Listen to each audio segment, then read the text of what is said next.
تاجدار کائنات صلی اللہ علیہ وآلہ وسلم کو ایک شخص آ کے نہیں ملا، ایک شخص مدینہ کی سرزمین میں نہیں آیا۔ حضور کی پوری 23 برس کی حیات طیبہ میں ملاقات نہیں ہوئی۔ ابو بکر نے انہیں نہیں دیکھا، عمر نے نہیں دیکھا، عثمان نے نہیں دیکھا، علی نے نہیں دیکھا، 1.25 لاکھ صحابہ کرام میں سے کسی نے نہیں دیکھا، نہ کسی نے دیکھا نہ کسی نے سنا۔ منبر پہ کھڑے ہو کے تاجدار کائنات اس شخص کا جو صحابی نہیں ہے، اس کا نام لے کر تاجدار کائنات اپنے صحابہ سے خطاب فرما رہے ہیں۔ فرماتے ہیں صحابیو، تم تو اپنے کو ہی جانتے ہو، مگر ایک شخص میری امت کا ایسا بھی ہے جو یمن میں رہتا ہے، اس کا نام اویس ہے، اس کے ہاتھ کی اس جانب علامت یہ ہے کہ ایک سفید داغ ہے، اور اشارہ کر کے فرمایا اے عمر اور اے علی، تم دونوں کو خوشخبری دیتا ہوں کہ تم اس سے ملو گے، جا کے ملنا، یمن جانا، ملنا، اس کو میرا سلام کہنا۔ اور یا رسول اللہ اس کو کہنا کیا ہے؟ تاجدار کائنات نے فرمایا، صحیح مسلم کی حدیث صحیح، عمر و علی جا کے ملنا، میرا سلام کہنا، اور کہنا میرا پیغام ہے کہ میری امت کی بخشش کے لیے دعا کر دے، میری امت کی بخشش کی دعا کر دے۔ عرض کیا یا رسول اللہ اس کا نام کیا ہے؟ فرمایا اس کا نام اویس ہے، وہ قرن کا رہنے والا ہے۔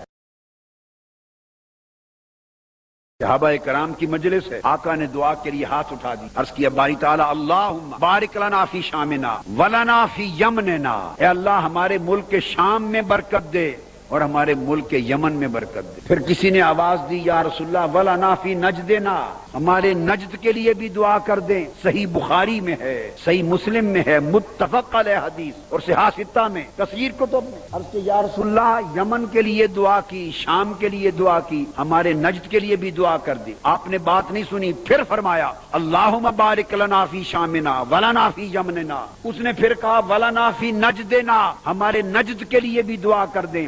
آقا نے پھر چہرہ انور پھیر لیا، عرض کیا اللہم بارک لنا فی شامنا ولنا فی یمننا۔ اس نے پھر تیسری بار عرض کیا ولنا فی نجدنا، آقا نجد کی بھی دعا کر دیں۔ فرمایا ہناک الزنازل ویطلع بہا قرن الشیطان، نجد کی دعا نہیں کرتا، وہاں فتنے ہوں گے اور شیطانی ٹولہ جنم لے گا۔ شام کی دعا کیوں کی؟ وہ انبیاء کی زمین ہے۔ یمن کی دعا کیوں کی؟ وہ اولیاء کی زمین۔ یاد رکھ لیں، ملک شام میں نبی آئے، یمن میں نبی نہیں آئے، یہ بات خاص توجہ طلب ہے۔ ملک شام میں نبی آئے، حضرت ابراہیم وہاں آئے، آدم علیہ السلام کا حوالہ نسبت وہاں ہے، ابراہیم علیہ السلام کا گھر وہاں ہوا، زکریا علیہ السلام آئے، یحییٰ علیہ السلام آئے۔ ایک روایت کے مطابق 70,000 انبیاء ملک شام کی سرزمین میں ہوئے۔ تو شام کی دعا کی کہ ہمارے شام میں برکت دے، کہ سرزمین انبیاء ہے۔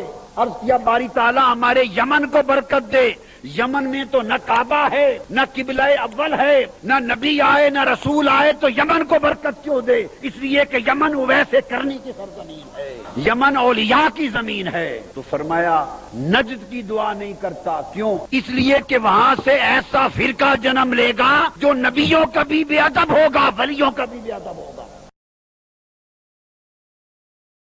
سورہ مائدہ میں اللہ پاک نے ارشاد فرمایا انما ولیکم اللہ، اب ولی، ولایت اور اولیاء قرآن سے، فرمایا تمہارا ولی اللہ ہے۔ فرمایا لوگوں تمہارے 3 قسموں کے ولی ہیں، سب سے پہلا ولی تمہارا اللہ ہے، پھر فرمایا وَرَسُولُهُ، اور پھر تمہارا ولی رسول ہے۔ تو آپ نے دیکھا عقیدے کی بات کہ ولی اللہ کا لقب، اللہ کی صفت، اللہ کا نام۔ اللہ رب العزت نے اسی ایک آیت میں جہاں خود کو ولی کہا وہاں اپنے رسول کو ولی کہا، شرک ہو گیا۔ ادھر اللہ بولتا ہے میں ولی ہوں، اور ساتھ میں نہیں بولتا، اللہ خود بولتا ہے میرا رسول بھی ولی ہے، ولایت میں شریک کر دیا۔ پھر فرمایا والذین آمنوا، اور اللہ ولی، رسول ولی، اور جو کامل ایمان والے ہیں جنہیں اولیاء کہتے ہیں وہ بھی ولی، 3 ولی ہو گئے۔ تو گویا اولیاء ولی ہیں، رسول ولی ہیں، خدا ولی ہے۔ اور پھر اللہ تبارک و تعالی نے فرمایا، یاد رکھ لیں یہ بات کہ جو لوگ صرف اللہ کو ولی جانے، اللہ ان کے ایمان کو کامل نہیں مانتا۔ فرمایا وَمَن يَتَوَلَّ اللَّهُ، جو اللہ کو ولی بنا لے، وَرَسُولَهُ، اور جو ساتھ رسول کو بھی ولی بنائے اور ولی جانے، وَالَّذِينَ آمَنُوا، اور ساتھ اللہ کے کامل مومنوں کو بھی ولی جانے، فَإِنَّ حِزْبَ اللَّهِ هُمُ الْغَالِبُونَ، وہ اللہ کا گروہ ہے، وہ سچی جماعت ہے۔ تو سچی جماعت اور حزب اللہ، اللہ کا گروہ وہ ہے جو اللہ کی ولایت پر بھی ایمان رکھے، رسول کی ولایت پر بھی ایمان رکھے اور ولیوں کی ولایت پر بھی ایمان رکھے۔ اب اس کو اللہ رب العزت نے بیان جو کیا، اس کا ذکر اب میں سورہ کہف سے آپ کو اس کا احوال بیان کرتا ہوں، اور فرمایا الا ان اولیاء اللہ لا خوف علیہم ولا هم یحزنون۔ یہ سورہ یونس میں سے پھر جو اللہ کے ولی، پہلے فرمایا اللہ ولی، پھر فرمایا رسول ولی، پھر فرمایا الا ان اولیاء اللہ لا خوف علیہم ولا هم یحزنون۔ پھر بہت سے مومن متقی جو اللہ کی محبت کا سودا کر لیں، جو تقوی کا سودا کر لیں، جو حب دنیا کو دل سے نکال دیں، حب الہی کو دل میں بسا لیں، جو زہد فی دنیا میں آ جائیں، جو اللہ سے تعلق جوڑ لیں، جو اللہ کی اطاعت میں فنا ہو جائیں، جو اللہ کی بندگی میں فنا ہو جائیں، جو ابدیت میں فنا ہو جائیں، جو اپنے رخ دنیا سے ہٹا کر مولا کی طرف موڑ لیں، تو جو بندہ مولا کی طرف رخ کر لیتا ہے، خدا کی قسم خدا اپنا رخ اس کی طرف کر لیتا ہے۔ پھر کیا ہوتا ہے؟ جس بندے نے رخ خدا کی طرف کیا وہ خدا کا ولی ٹھہرا، اور جب خدا نے اپنا رخ بندے کی طرف کر لیا تو خدا بندے کا ولی ٹھہرا۔ ولایت دوہرا رشتہ ہے، بندہ خدا کا ولی ہے، خدا بندے کا ولی ہے۔ صحیح بخاری میں حدیث ہے، صحیح مسلم شریف میں حدیث ہے، آقا علیہ الصلوۃ والسلام نے فرمایا کہ میری امت میں 70,000 افراد ایسے ہوں گے، اللہ کے ولی ہوں گے، اور وہ جنت میں بغیر حساب و کتاب کے داخل ہوں گے۔ یہ مسلم شریف سامنے رکھ کر آپ کو حدیث بتا رہا ہوں، اور بخاری شریف سامنے رکھ کر حدیث پڑھ رہا ہوں۔ کتاب الرقائق اور صحیح مسلم کتاب الایمان، بخاری مسلم کی متفق علیہ حدیث عن سہل بن سعد رضی اللہ تعالی عنہ ان رسول اللہ صلی اللہ علیہ وسلم قال ليدخلن الجنہ من امتی 70,000، فرمایا میری امت سے 70,000 لوگ، اور دوسری حدیث میں فرمایا بغیر حساب ولا کتاب۔ بخاری مسلم شریف میں باب قائم ہے، امام مسلم نے باب قائم کیا کہ حضور کی امت کے وہ ولی جو بغیر حساب و کتاب کے جنت میں جائیں گے، متفق علیہ حدیث، فرمایا 70,000۔ اور اب جو صحیح بخاری اور مسلم کی حدیث دے رہا ہوں، سہل بن سعد الساعدی راوی ہیں، فرمایا 70,000، اور حدیث میں راوی کہتے ہیں قال او 700,000، 700,000، فرمایا 7 لاکھ افراد ہوں گے۔ ایک حدیث میں فرمایا 70,000، دوسری روایت میں راوی کہتے ہیں فرمایا 7 لاکھ افراد آقا علیہ السلام نے فرمایا جنت میں جائیں گے،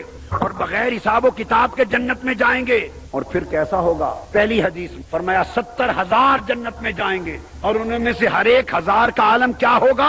اپنے ساتھ ہر کوئی 70,000 افراد بغیر حساب و کتاب کے لے کے جنت میں جائے گا۔ وہ 7 لاکھ لوگ کیسے جنت میں جائیں گے؟ حدیث سے بخاری اور حدیث سے مسلم کے لفظ ہیں، 700,000، 7 لاکھ لوگ جنت میں جائیں گے بغیر حساب و کتاب کے، متماسکون آخذ بعضهم ببعض، وہ 7 لاکھ لوگ قطاریں بنا لیں گے، آگے شیخ ہوگا، آگے ولی ہوگا، آگے کامل ہوگا، پیچھے اس سے محبت کرنے والے غلام ہوں گے، آگے کامل ولی ہوگا، پیچھے ادب کرنے والے ہوں گے، آگے شیخ ہوگا، پیچھے غلام ہوں گے، متماسکون ایک دوسرے کو تھامے ہوں گے، آخذ بعضهم ببعض، وہ کہیں گے ارے میرا ہاتھ پکڑ لو، اگلا کہے گا میرا ہاتھ پکڑ لو، ایک دوسرے کا ہاتھ پکڑ کے 7 لاکھ لوگ زنجیر بنا لیں گے۔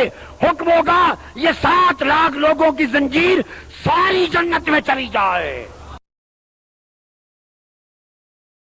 آقا علیہ السلام نے فرمایا، صحابہ نے پوچھا یا رسول اللہ ان ولیوں کی کوئی پہچان بھی ہوگی، کیسے دکھتے ہوں گے؟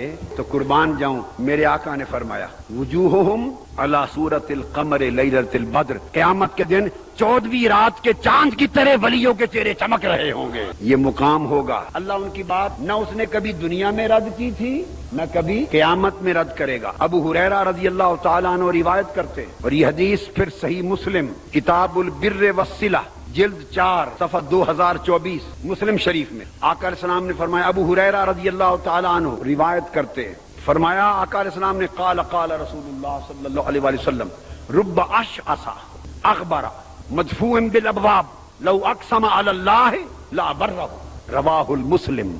آقا نے فرمایا کہ کئی ایسے لوگ ہیں جن کے کپڑے تو پھٹے ہوتے ہیں، بال آلودہ ہوتے ہیں، اور ان کی حالت دیکھو تو تم اپنے دروازوں پر بھی کھڑا نہ ہونے دو۔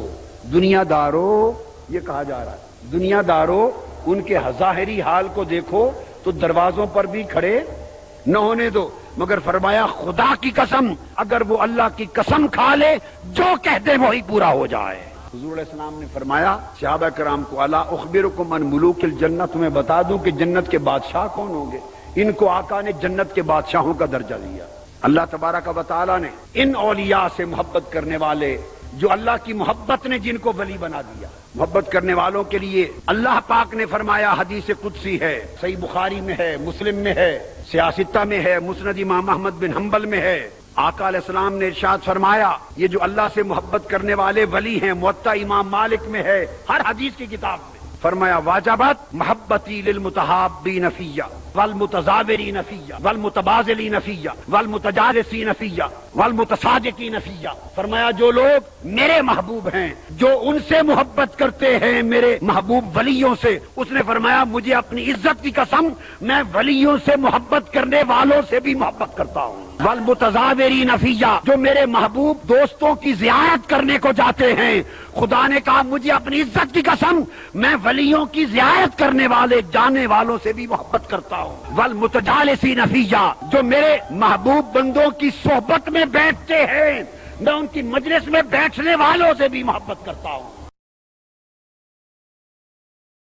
حضور علیہ الصلوۃ والسلام نے فرمایا، حدیث ابو الدرداء رضی اللہ تعالیٰ عنہ روایت کرتے ہیں، آقا علیہ السلام نے فرمایا لَيَبْعَثَنَّ اللَّهُ أَقْوَامًا يَوْمَ الْقِيَامَةِ فِي وُجُوهِهِمُ النُّورُ، قیامت کے دن اللہ اپنے ولیوں کو کھڑا کرے گا، ان کے چہروں پر نور ہوگا، عَلَى مَنَابِرِ اللُّؤْلُؤِ، موتیوں کے ٹیلوں پر بیٹھے ہوں گے، وفی روایت علی منابر النور، نور کے ٹیلوں پر بیٹھے ہوں گے، یغبطہم الناس لیسوا بانبیاء ولا شہداء، لوگ اللہ کی بارگاہ میں ان کی قدر و منزلت دیکھ کر رشک کریں گے، حالانکہ وہ نبی بھی نہیں ہوں گے، شہید بھی نہیں ہوں گے۔ ایک اعرابی یہ بات سن کر بیٹھ گیا، یا رسول اللہ ہمیں بتا دیں وہ لوگ کون ہیں تاکہ ہم ان کو پہچان لیں، ہم ان سے محبت کریں، ان کو پہچان لیں، بتا دیں کون ہیں۔ آقا علیہ الصلوۃ والسلام نے فرمایا وہ اللہ کے ولی ہوں گے، ان کے مقام پر نبی بھی رشک کریں گے، شہید بھی رشک کریں گے، عرض کریں گے باری تعالیٰ ہمیں تو نے یہ درجہ اس لیے دیا کہ ہم نبی، یہ تو نبی نہیں،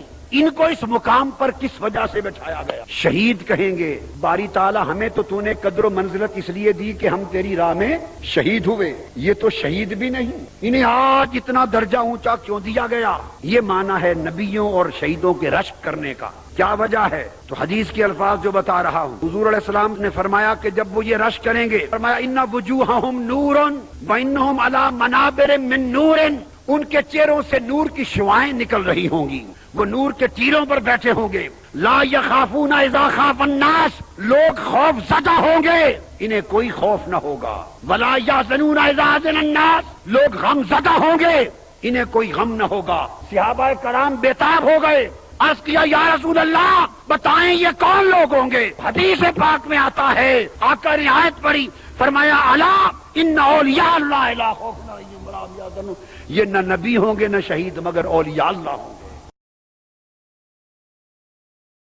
حضور علیہ السلام نے فرمایا الا انبئکم بخیارکم، کیا تمہیں بتا دوں کہ میرے ولی کون ہیں؟ تم میں سے بہتر لوگ کون ہیں؟ اللہ والے کون ہیں؟ خیارکم، اعلیٰ لوگ کون ہیں؟ بتا دوں؟ صحابہ نے عرض کیا یا رسول اللہ بتا دیں۔ فرمایا اذا رؤوا ذکر اللہ، اللہ کے ولی وہ لوگ ہیں کہ ان کے چہروں کو دیکھو تو خدا یاد آ جائے۔ اور آقا علیہ السلام نے فرمایا خیر جلسائکم، حدیث دوسری، تمہارے سے بہتر ولی اللہ والے ان کی مجلسوں میں بیٹھا کرو، ان کو تکا کرو، ان کو سنا کرو۔ فرمایا کون؟ حدیث پاک آقا نے فرمایا خیر جلسائکم الذین رؤیتہم تذکر الآخرہ ومنطقہم یزید العلم ورؤیت عملہم یذکر الآخرہ ورؤیتہم یذکر اللہ۔ فرمایا ان کی علامت یہ ہے کہ اگر ان کے چہرے دیکھو تو خدا یاد آ جائے، اور ان کے عمل دیکھو تو آخرت یاد آ جائے، اور ان کا بیان سنو تو ایمان نصیب ہو جائے۔ تین علامتیں بیان کی، تذکر اللہ رؤیتہم، اللہ کا ولی وہ ہے جس کے چہرے کو دیکھو تو خدا یاد آئے، وَيَزِيدُكُمْ فِي الْعِلْمِ مَنْطِقُهُ، اس کا بیان سنو